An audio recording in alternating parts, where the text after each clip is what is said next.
communicable diseases. We have high rates of non-communicable diseases. Here in St. Kitts and Nevis, I understand that about 70 to 80% of deaths are due to non-communicable diseases. So we have to do something about that.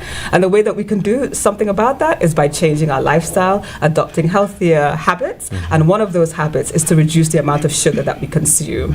And we consume a lot of sugar through sugar-sweetened beverages. And so an easy way to reduce your sugar consumption is to reduce your sugary drinks consumption. Because a lot of people are drinking these drinks every day, almost all day. So if you can just say half that, so instead of drinking like 10 drinks a day, you drink 5 drinks a day, you can significantly reduce your sugar intake. And so therefore it's important for us to look at our habits so that we can reduce our risk of developing these conditions and therefore create a healthy you, but also a healthy society.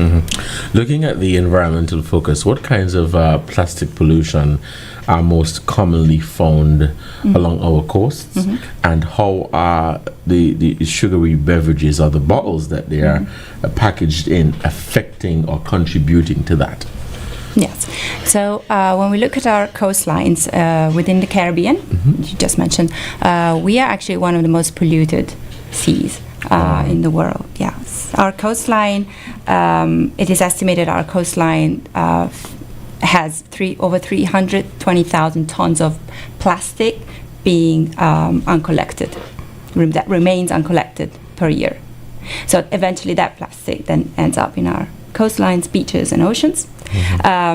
Majority, well, I wouldn't say majority, but if you look at the all plastic waste and then try and see what actually composes all the plastic, we find 1/5 to 1/4 is in our plastic bottles.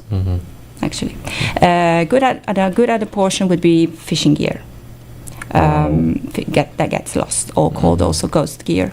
That also gets lost at sea. And that also ends up in our coastlines. How that affects environmentally, the health of the environment, is ultimately it's not just a threat to marine life, but also to the marine habitats.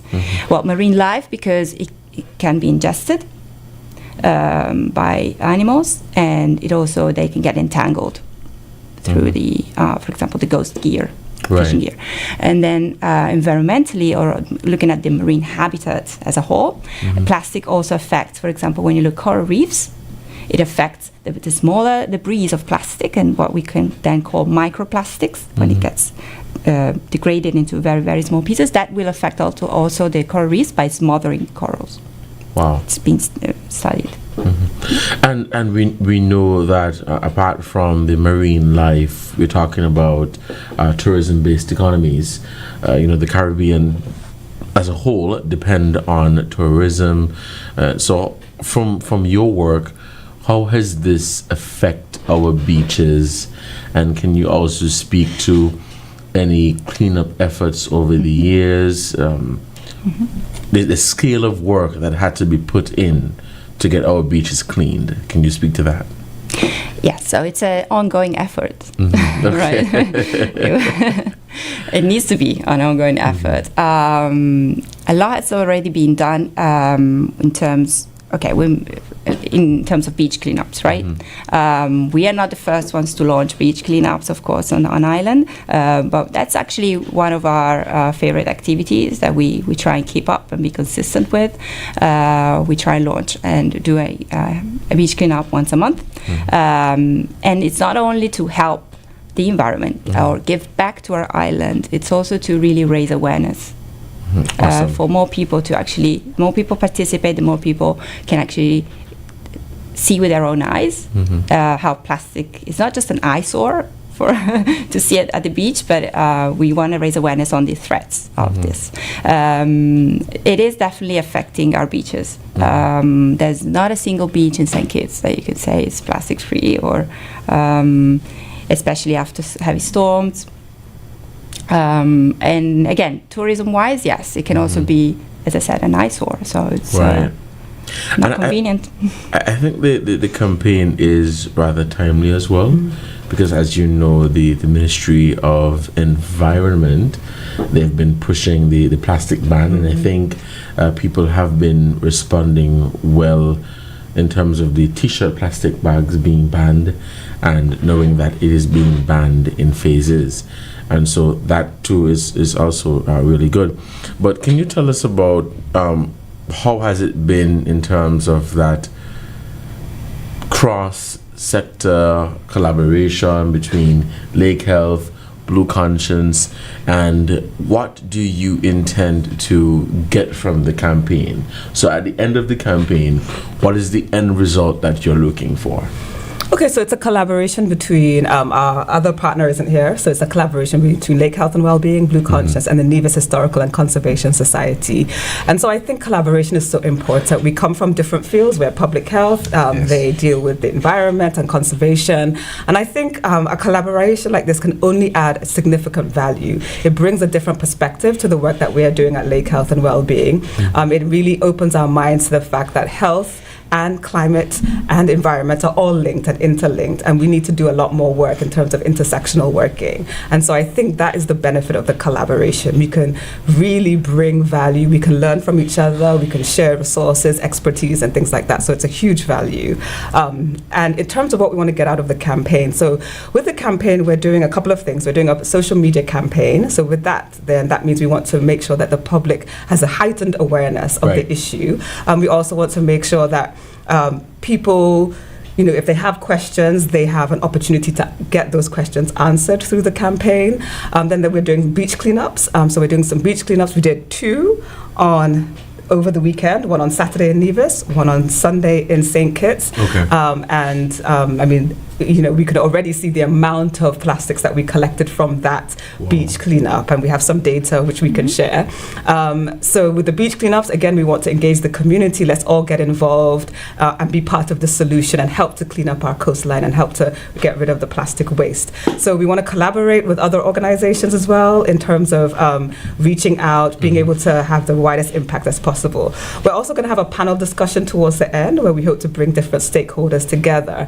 And then through that, we'll be able to discuss what can we all do as stakeholders to work together in terms of bringing together public health and climate change issues. And so I guess from the panel discussion, what we want to get again is raised awareness, education, and bringing together the different stakeholders from health and the environment together to work together. And you made mention of some data. Can we go into that data in terms of getting a glimpse of what it looks like? Yeah. Okay. So sure. So over the weekend we had 2 cleanups. And interestingly, both cleanups, they happened in one in Nevis, one in St. Kitts. But interestingly, they gave similar results in terms of plastic waste. So we collected 70 pounds and 80 pounds, I believe, so in Nevis and in St. Kitts, right? With volunteer numbers from 8 to 13. With only 8 to 13 volunteer numbers, and in 1 hour, doing I would say 500 meter stretch of beach. That was the amount of waste, not just plastic, but I'm saying waste in general. Okay. Then we were focusing on plastic, and then we also focused on plastic bottles. So we counted 313 plastic bottles in Nevis, 360 bottles in St. Kitts. Very similar, actually. That counts for 17 to 24% of the total weight. Wow. So is that alarming, 70 to 80 pounds of waste being collected from, you said about 1,500 meters? I said 500 meters. 500 meters. Yeah, half a kilometer. So is that very alarming? It's alarming, but also it does actually resonate with what we find elsewhere. Absolutely, yes. Wow. It's not that we were shocked by it, because it's actually what other stats and data are telling us today. Right. Unfortunately, it's what's being estimated from other studies. Yeah. So with this campaign, the idea is to get people involved. Understanding the health focus and the environmental focus. But how can people get involved? Are there any other events that are happening? Any community related events? Or tell us about that so that persons could get involved. Okay, so we'll be the social media campaign. So we'll be implementing a social media campaign between June and August. So people can get involved simply by commenting, asking questions. If people wanted to submit a little video of themselves doing a little cleanup or something that they're doing to reduce their plastic waste and consumption, specifically plastic bottles, then we welcome that as well, because we want it to be like a community initiative. We have the beach cleanups that we would mention. So we have one coming up on the 16th of July in St. Kitts and the 19th of July in Nevis. And then in August, we have another one coming up. And then in August, a date to be confirmed, we'll have a panel discussion. So we encourage people to tune in for that or attend that. So those are the main sort of activities that we have. Main thrust now will be doing a bit of social media and raising awareness. Awesome. Is there anything else that you'd like to share regarding SIP Sustainably, See the Change? I think really it's just for people to think about the drink choices that they make choices that are based on your health and also the environment. So reduce your sugary beverage consumption, but also reduce your alcohol consumption. Let's not forget that, because healthy drinking is about both sugar-sweetened beverages and alcohol. So make healthy choices, drink water instead. And also, if you're going to drink water, use a reusable water bottle and carry that around with you and refill that. But really just make healthy and environmentally friendly drink choices is what we would say to everyone, and do what you can really to be healthy and to protect the environment. Any closing comments for you, Alessandra? Yes. I think, yes, it's important to maybe send a message also to everyone that every one of us can do something. Yes. You can come and volunteer and give some of your time, the beach cleanups, but you can also choose everyday alternatives, choices.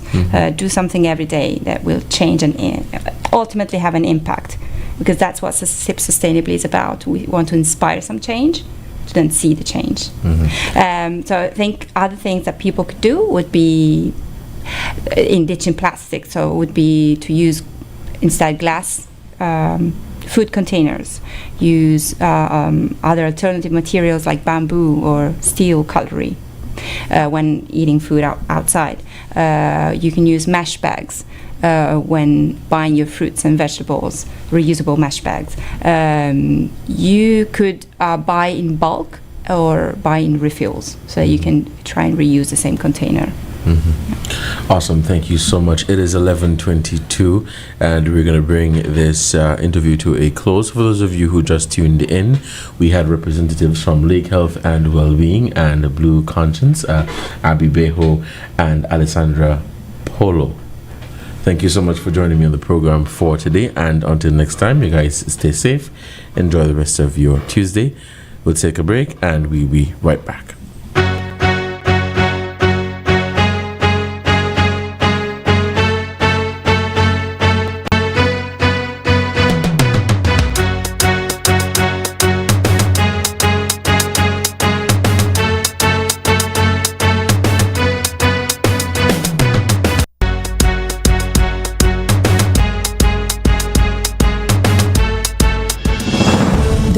St. Kitts Nevis Music Festival, retreat to your home away from home at Brighton Estate.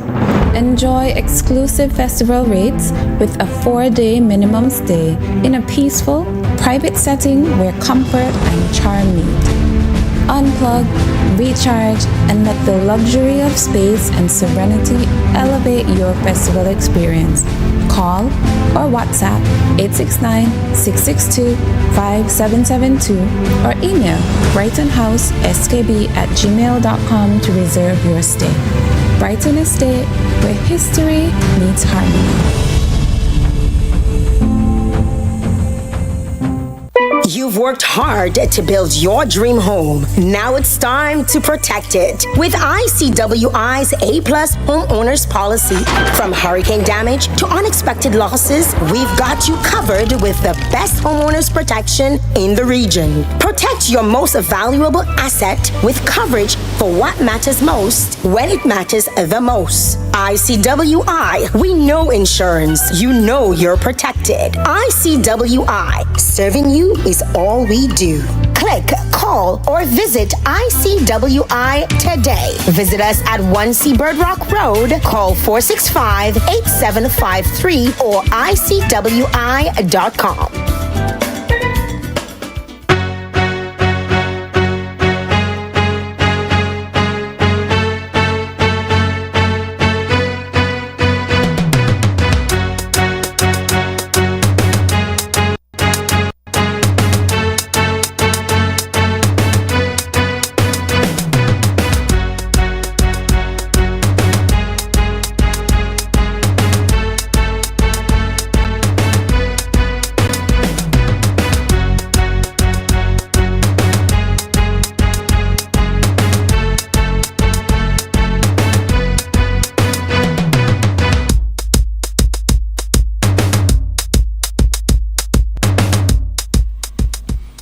Welcome back to The Edge here on ZIZ Radio 96.1 FM. I'm your host, Devonne Cornelius, and thank you for joining me on the program for today. Those of you who are just tuning in, I just had representatives from Lake Health and Wellbeing, Abby Beho, and Alessandra Polo, Dr. Alessandra Polo, founder of Blue Conscience, and they were here today to speak on their new campaign, which is dubbed SIP Sustainably, See the Change. That is SEA, The Change, a new campaign uniting health and ocean conservation. And it is with regards to the consumption of sugary beverages and the bottles that are used to package these beverages. They end up in our environment. Even as Dr. Polo mentioned, and I was doing some research earlier, and it was alarming to see that the Caribbean is the most plastic polluted sea in the world.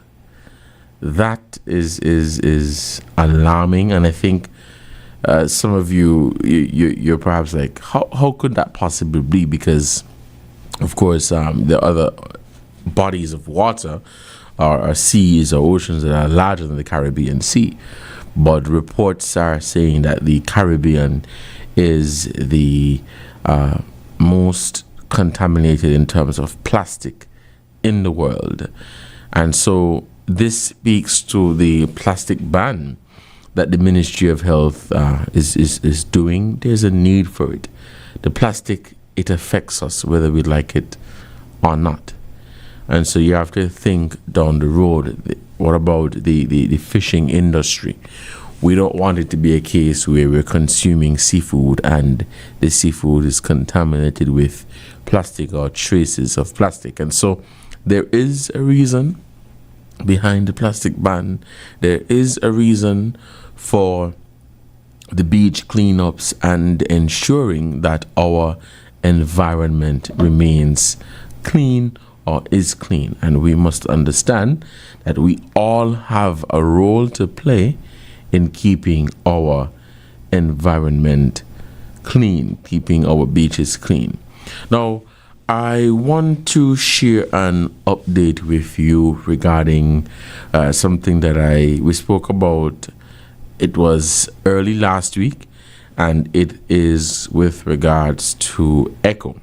So ECHO responded to the statement from the Ministry of Justice and Legal Affairs, and this response was since about the 5th or the 6th, but I just wanted to go back and share it with you because there has since been some new developments. ECHO, I'm told, filed an application to the High Court for an interim injunction, and they have since lost that injunction. I'm saying all of this is the timing of this is quite interesting. We're talking about, leading into the St. Kitts Music Festival, Culturama, where creatives from St. Kitts and Nevis are going to be showcasing their talent. So on June 5th, the High Court of Justice refused an application for interim relief brought by the Eastern Caribbean Collective Organization for Music Rights, otherwise known as ECHO, in which the organization sought to suspend the enforcement of the 2024 copyright regulations.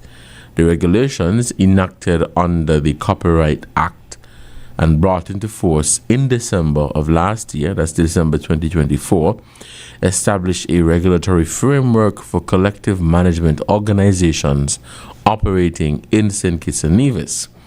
The framework ensures that all organizations or collective management organizations are licensed and regulated in the interest of promoting transparency, accountability, and fairness for event promoters and creatives.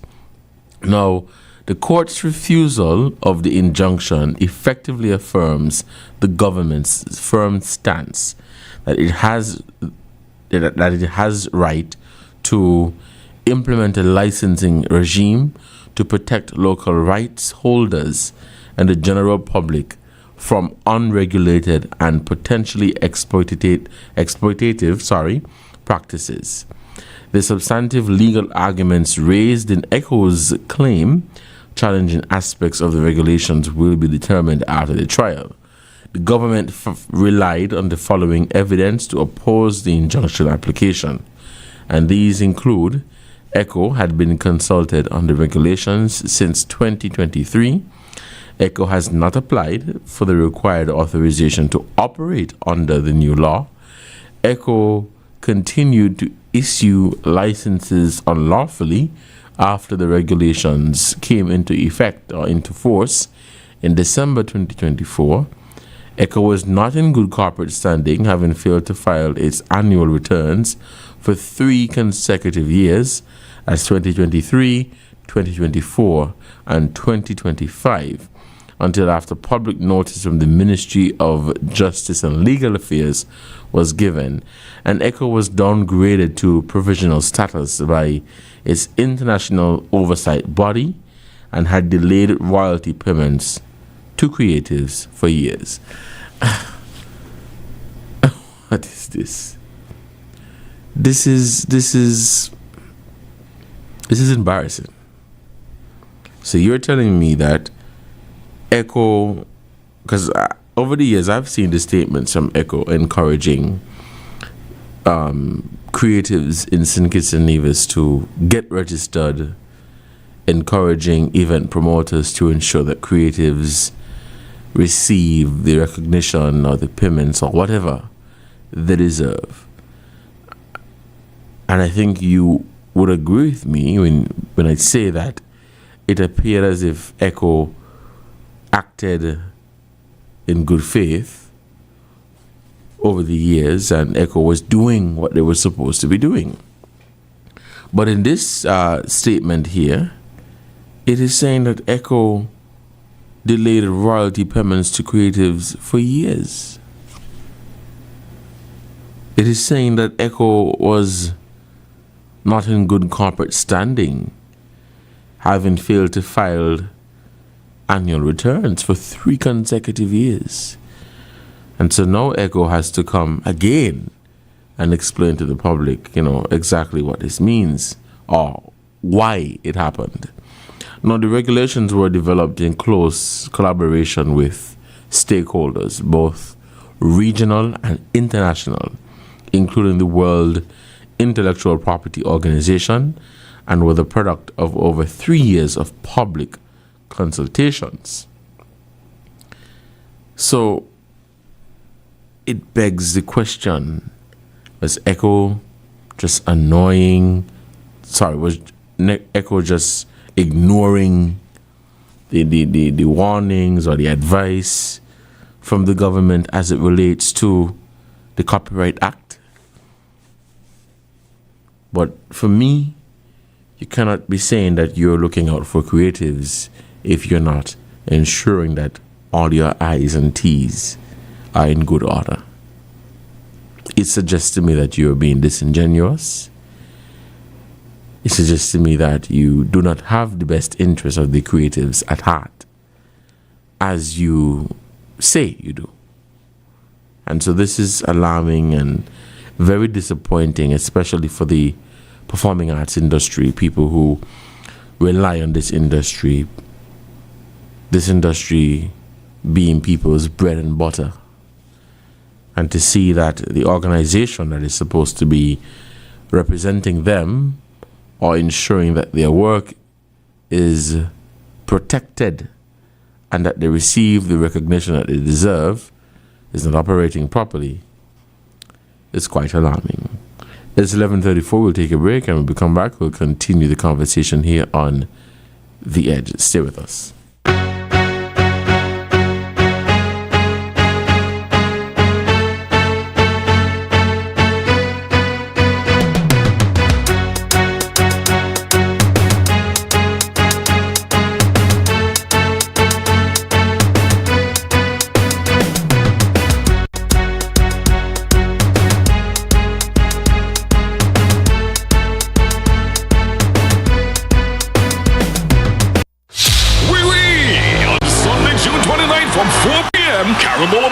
Transports you to Destination France for White Sands Parisian Soiree, featuring the White Swimsuit Competition. Spitmasters DJ Smudge and DJ Terra out of St. Kitts and Nevis, DJ MJ of Dominica, Travis World and Loves out of Trinidad, and Bishop Escobar of Jamaica. Captivating performances by Sugar City's very own Lucas H.E. and David House and Mr. Mention. Appearing for the first time in St. Kitts, dance on Jamaica. Performing his biggest hits, Jamaican dancehall sensation, Wow! And bringing the energy from Trinidad, Miguel Tasia.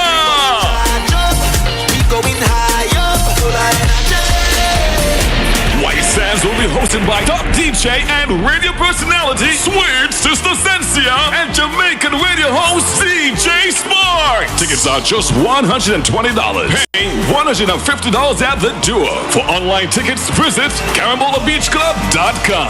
It's a French affair on Sunday, June 29th at Carambola Beach Club for the summer's hottest all-white party.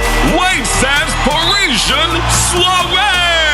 Everybody charge up, we going higher, full of energy. Health-wise on ZIZ TV, Mondays at 8:30 p.m. Hosted by Dr. Monique Lescott, Dr. Jolette Woodley, and Dr. Patrice Lawrence.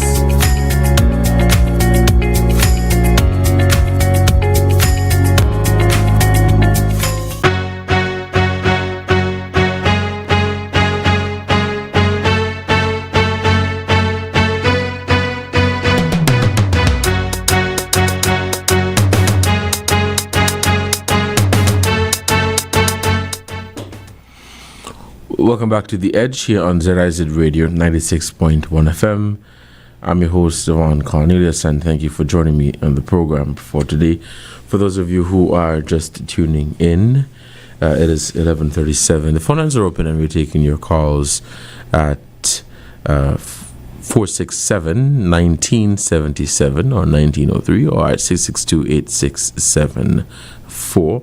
We don't have much time left, but we can take your calls and hear from you on matters of national importance to us here or anything across the Caribbean region that affects us here in St. Kitts and Nevis, what is happening on a local and regional scene. I want to share with you that the government of St. Kitts and Nevis recently launched a cybersecurity training program, and they have moved into the full implementation of that program. And so what it does, it trains the participants in cybersecurity, and they have been issued with laptops to assist in that training. So this is a part of the digital transformation agenda, and it will be done in different cohorts. And so the first cohort of trainees, they recently received their laptops, and they were handed over by the Minister of National Security and Prime Minister Dr. Terence Drew. Now, it follows the program's launch earlier this year and is the full activation of a whole new industry sector developing in the world, which is cybersecurity. Now, the Cyber Nations program, that's the official name of the program, which is a partnership between the government of St. Kitts and Nevis and Canadian cybersecurity firm Protexta, is designed to train 100 nationals to international standards, preparing them for globally recognized certifications and direct employment opportunities in the expanding field of cybersecurity. The intensive training will be delivered over the next several months, culminating in internationally accredited certifications and job placement assistance. The Prime Minister spoke at the handing over ceremony, and he says that the program has a number of objectives and it's set up to really get our country up to par with respect to cyber security. But not only that, it's going to meet or to connect us internationally. The Prime Minister further underscored that participants who successfully complete the program will receive international certification from Canada, making them highly marketable both at home and abroad. The program's innovative funding structure was also highlighted, designed specifically to reduce the financial burden on participants and ensure wide access. So the total cost of the program is approximately $20,000, with participants receiving a $10,000 scholarship upfront, while the remaining portion is repaid after job placement through salary deductions. The latest phase of the Cyber Nations program is part of the government's comprehensive plan to position St. Kitts and Nevis as a regional leader in digital technology and cybersecurity. The Prime Minister pointed to a number of significant technological advancements already achieved, stating that in instance we have our driver's license now being able to, you can now renew your driver's license online. You can pay taxes online. We are on track for a national ID, which we intend to launch in 2026, he said. He added that the country remains on course to eliminate physical stamps and for government transactions as part of a larger effort to modernize public services and make government more efficient and accessible. And this program is a step in the right direction to ensure that is possible. Dr. Drew also stressed the critical role cybersecurity plays in safeguarding the nation's growing digital infrastructure and attracting major international investments. Referring to the recent sale of the Christoph Harbour Marina assets to global operator Safe Harbour Marinas, the Prime Minister noted that they expect that when they start to do business in St. Kitts and Nevis, that St. Kitts and Nevis can also protect their information, and that is how serious it is. With the first cohort now officially beginning their training, the Prime Minister expressed his pride and optimism for the program's potential to transform lives. The Cyber Nations program remains a key component of the administration's broader commitment to national development, innovation, and job creation. And as the program advances, the government of St. Kitts and Nevis continues to demonstrate its determination to not only embrace the future, but to build it. I absolutely love that we are taking digital transformation and cybersecurity seriously. I find here in the region we take these things for granted, but this is a very lucrative industry. There are a number of businesses operating that invest heavily in cybersecurity, and cybersecurity that meets international standards, because there is a lot of information to protect. And so financial institutions, law enforcement agencies, and the like, they are to invest in strong security networks or cybersecurity networks to ensure that their information is protected. It is 11:44 here in the studios of ZIZ Radio 96.1 FM. I'm Devonne Cornelius, and thank you so much for joining me in the program for today. Before I close out the conversation, I want to shift to June 10th, 1967, and this day, 58 years ago, is historical in many instances, and it is a day that we ought not to forget.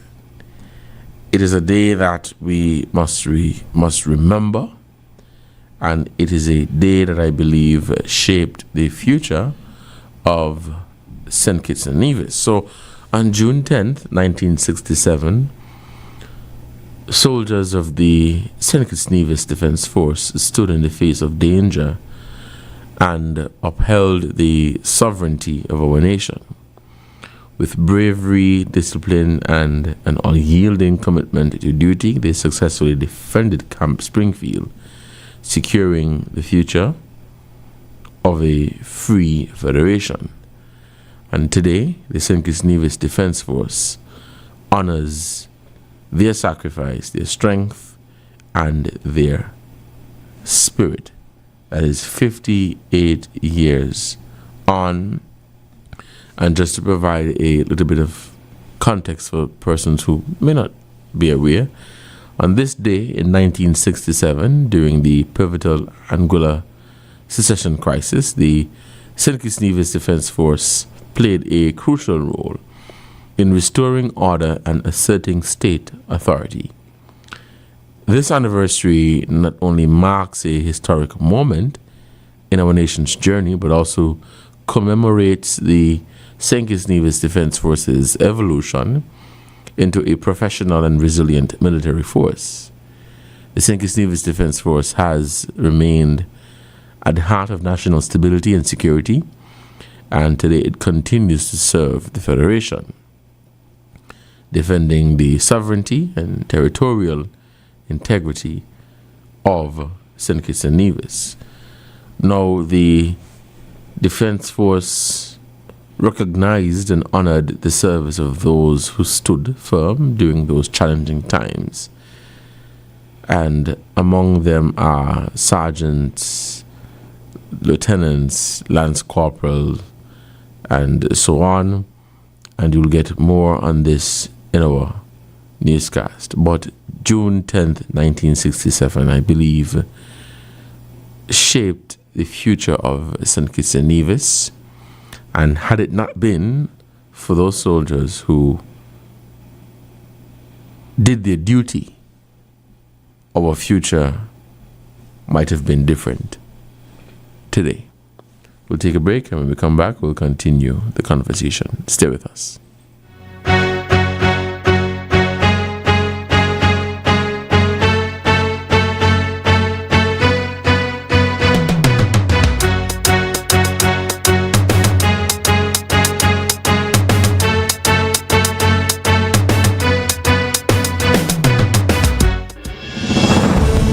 St. Kitts Nevis Music Festival, retreat to your home away from home at Brighton Estate. Enjoy exclusive festival rates with a 4-day minimum stay in a peaceful, private setting where comfort and charm meet. Unplug, recharge, and let the luxury of space and serenity elevate your festival experience. Call or WhatsApp 869-662-5772 or email brightonhouseskb@gmail.com to reserve your stay. Brighton Estate, where history meets harmony.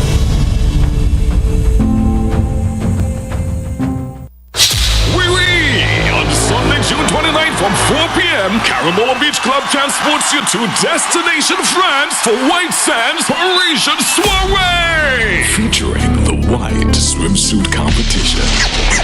Spitmasters DJ Smudge and DJ Terra out of St. Kitts and Nevis. DJ MJ of Dominica. Travis World and Loves out of Trinidad. And Bishop Escobar of Jamaica. Captivating Performances by Sugar City's very own Lucas H.E. and David House and Mr. Mention.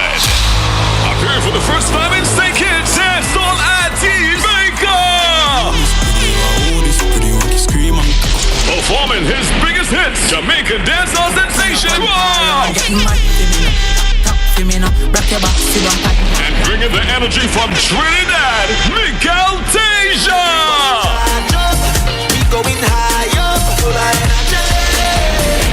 White Sands will be hosted by top DJ and radio personality Sweet Sister Sensia and Jamaican radio host DJ Spark. Tickets are just $120, paying $150 at the door. For online tickets, visit Carambola-Beach-Club.com.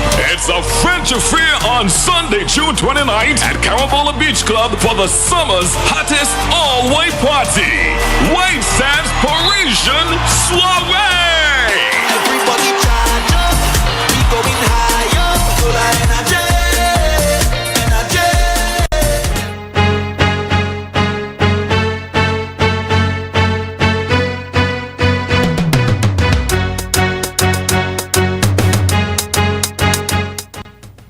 Welcome back to The Edge here on ZIZ Radio, 96.1 FM. I'm Devonne Cornelius, and thank you so much for joining me in the program for today. It is 11:50, just a few minutes left before we wrap up the conversation for today. And to just a quick recap, those of you who may have tuned in late, we had at the top of the hour representatives from Lake Health and Wellbeing and Blue Conscience, and they were here today to speak about their upcoming campaign, which is dubbed SIP Sustainably. See the Change, and that's SEA, the Change, a new campaign uniting health and ocean conservation. The campaign is part of, the campaign is timed to coincide with two important global observations, and World Environmental Day, or World Environment Day, which was on June 5th, and World Oceans Day, which was on June 8th. And it aims to draw attention to the shared health and environmental harms caused by sugar-sweetened beverages. And many of these beverages, including sodas, sugary juices, and energy drinks, are packed with excessive sugar that has been directly linked to obesity and a higher risk of developing non-communicable diseases like diabetes and heart disease. But beyond personal health, these beverages come in plastic bottles that pollute our coastline and seas, threatening marine life. The Caribbean Sea has been ranked the second most plastic contaminated sea in the world, and plastic beverage bottles are the most collected item during coastal cleanups in St. Kitts and Nevis, according to the Ocean Conservancy's 2022 International Coastal Cleanup Report. And these bottles are a danger to our marine ecosystems because they harm marine wildlife by being mistaken for food, causing internal injuries or death, and leaching toxic chemicals into the ocean. They destroy habitats, especially coral reefs and other sensitive marine environments, and they contribute to microplastic pollution, which affects both marine life and human health, as these particles make their way into the seafood that we consume. Hence the reason why over the years, not just in Kitts and Nevis, but on the whole, globally, we are seeing the big push to limit the plastic and to recycle as much as we possibly can, because in a sense we're killing ourselves. The plastic is being dumped into the ocean, and some people who don't, or who decide not to consume meat, decide to consume seafood, but the seafood now is being contaminated with plastic, and so we must do our part in reducing that. Now, through the campaign, the three NGOs are calling on the public to sip sustainably by replacing sugary drinks with water and using reusable water bottles to reduce plastic. We have a call on the line. Okay, we lost that caller. But we're going to wrap up the conversation because it's 11:55 and we want to make our time for the headline news, which comes up at midday, the midday news rather, which comes up. We have a caller. Let's see this first and last call. Hello, good morning. You're on the air. Yes, caller, go ahead. Yes, I'm hearing you clearly. Okay. We come to the information so all right. Concerning the plastic thing. You see a brand put on the t-shirt plastic bag, but a brand on the bottles them, the plastic bottles them. And they all over the same way. So, what we are doing? Let's have one and leave out the other. So, what we are doing? Yes. And we don't say enough. We don't say the plastic that we use, the plastic is not no problem. It's the nastiness is the problem. We don't have proper disposal, we don't separate garbage, we don't do nothing like that. So it's the nastiness is the problem, and that is the tackle. The root is the problem, and that is it. Okay, Center Joe. You remember clearly? I remember clearly. Yes, go ahead, caller. I'm hearing you. No, hold on. So I did not hear you clearly. So we want to know if we can hear you clearly. All right. Yeah, I can hear you. We have a thing on here in 1967 Center Joe. Then time them listen. We remember the you kind of have dance and you know the thing with them explaining. That's including to the best. You remember everything that's explained. So I tell you now. We have journeyed, and that was a political issue. But it was concerning other people because Angola feel like they wasn't getting the CSC. And when we talk about CSC, money the thing that they use to everything they say. Yeah? All right. Now, we fast forward up in time, and they're doing letting me and CBI. We still not dealing with it. But the initial is after starting of CBI is 1984. Not so. That is something like 41 years ago. Not so. Right. All right. No. The present government, what they're saying now. I want to specifically talk about the leader. Right? The Honorable Prime Minister. He doesn't speak concerning the CBI and all the confusion. The present administration in America bang around.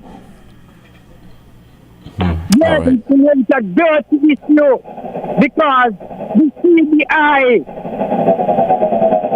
done gone to from 1984, done gone to a whole heap of things. And as I said before, he went to bang around. And I think that we should acknowledge that and work with him to set it right until we get the readers. Because the bang around that he made, it's a pity because holy mixed young done go on from 1984 till now, 2025, It starts with the Honorable Kennedy Simmons and all those who was around him, Billy Herbert, Owen, and the whole heap of them. And them don't hear in their hand. And the whole heap of things that take place from them times there. So, as I said before, I want to repeat it. The present administration, especially the leadership, the Honorable Prime Minister, Joe, I refer to him as the prince. Because his mother is a queen woman. All right, caller. No, caller, we're out of time. We're out of time. We're out of time. So thank you so much for your contribution. You gotta get to the point, man. Gotta get to the point. But thank you so much for your contribution to the program. We are out of time, and we're going to have to break for our midday newscast, which comes up in less than 30 seconds. You've been listening to The Edge. Until next time, you guys stay safe and enjoy the rest of your Tuesday. Goodbye.